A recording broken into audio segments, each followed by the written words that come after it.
Puji Tuhan, selamat pagi saudaraku semua dimanapun kita berada. Sebelum kita mengawali hari ini, kita mau dasari dengan firman Tuhan yang menjadi kekuatan setiap orang yang percaya. 1 Samuel 13 ayat yang ke-13 dan 14 berkata demikian. Kata Samuel kepada Saul, perbuatanmu itu bodoh, engkau tidak mengikuti perintah Tuhan Allahmu yang diperintahkannya kepadamu. Sebab sedianya Tuhan mengokohkan kerajaanmu atas orang Israel untuk selama-lamanya. Tetapi sekarang kerajaanmu tidak akan tetap. Tuhan telah memilih seorang yang berkenan di hatinya, dan Tuhan telah menunjuk dia menjadi raja atas umatnya, karena engkau tidak mengikuti apa yang diperintahkan Tuhan kepadamu. Puji nama Tuhan.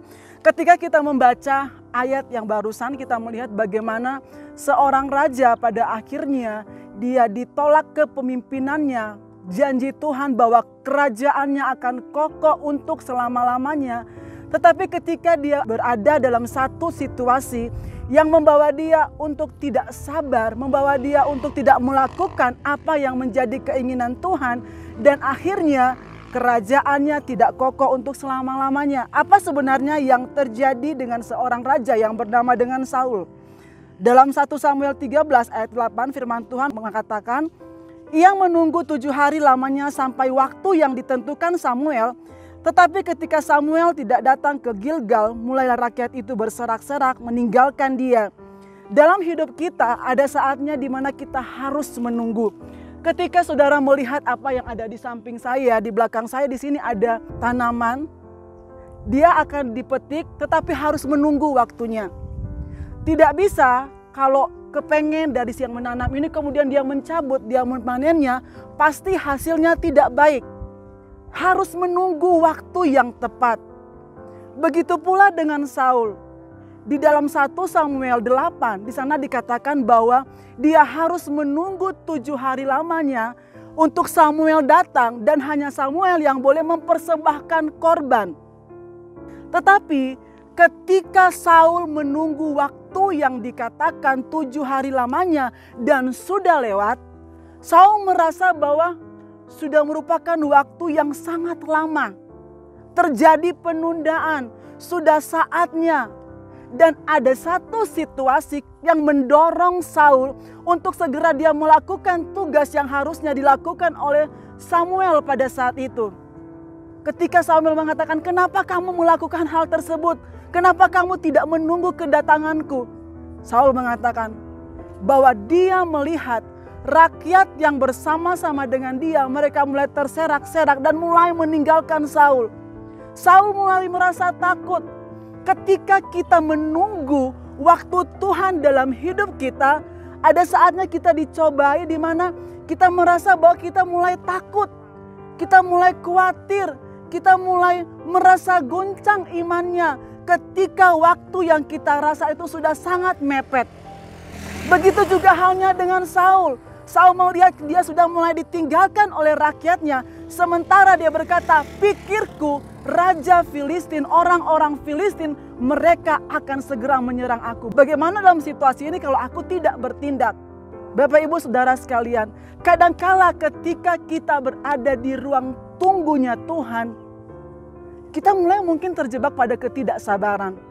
Padahal ketika kita mau belajar bersama-sama bahwa waktu Tuhan itu adalah waktu yang sempurna, di mana tidak terlalu tergesa-gesa dan juga tidak terlalu terlambat untuk Tuhan melaksanakan waktunya bagi saya dan saudara.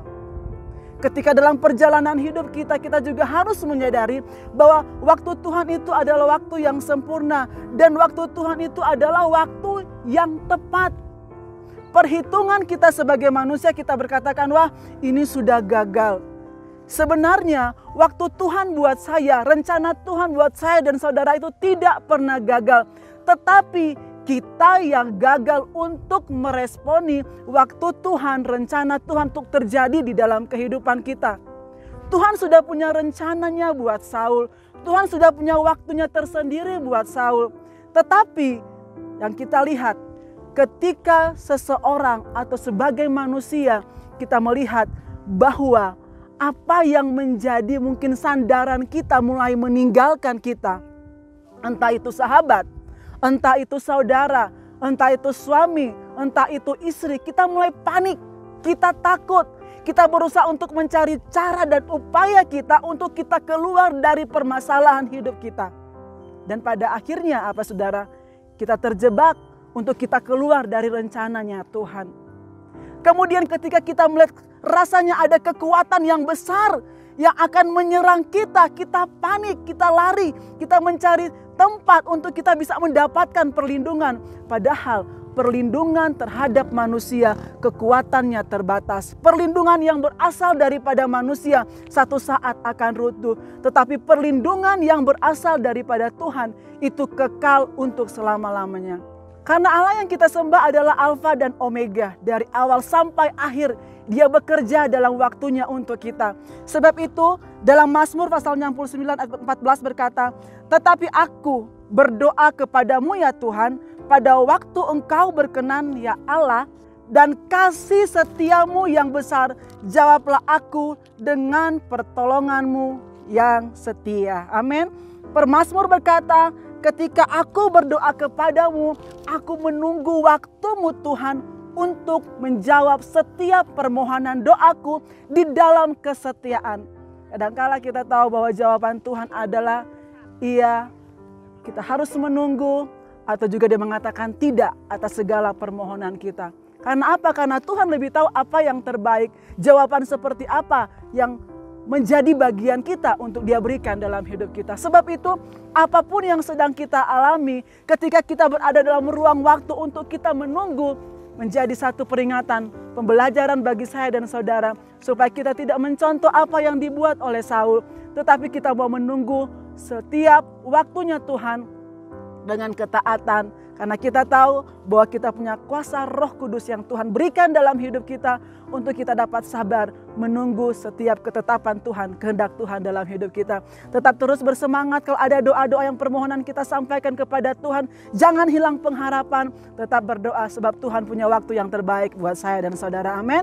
Puji Tuhan, mari kita berdoa. Terima kasih Tuhan Yesus sebab waktu-Mu adalah waktu yang terbaik bagi kami. Ketika Engkau mengizinkan kami untuk kami menunggu, di situ Engkau sedang melatih iman kami. Untuk kami tetap memiliki kesabaran yang sungguh bahwa pengharapan kami di dalam Engkau tidak pernah sia-sia.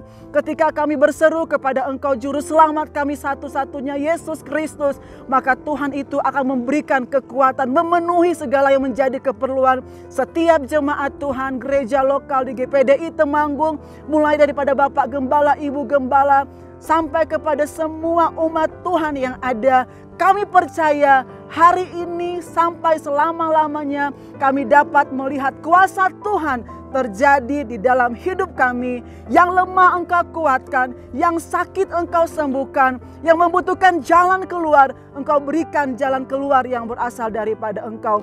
Terima kasih Tuhan Yesus, di dalam nama Tuhan Yesus Kristus kami mengucap syukur.